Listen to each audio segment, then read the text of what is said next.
बाबू का बेटा? ई जौन 2025 के चलता अच्छा। हाँ तमन तो अब खत्म हो जाई। हाँ 2025 साल खत्म हो गई। आ 2026 अब आई आ गईल 2026।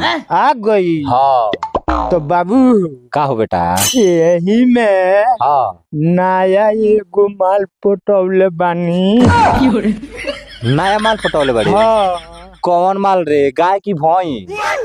गाय भैंस नानू हाँ एगो मेहरारू पटौले बानी। मेहरारू पटौले बड़ी। हाँ अरे तो तोर लग मेहरारू नहीं खे।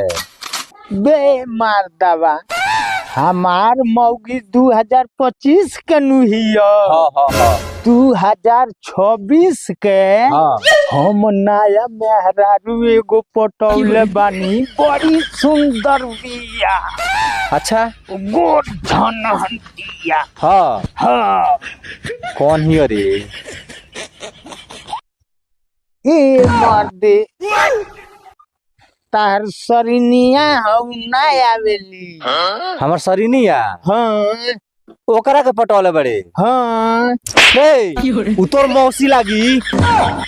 तू हमार मौसी है तब तो हमारा सरिनिया के तू पटा लो।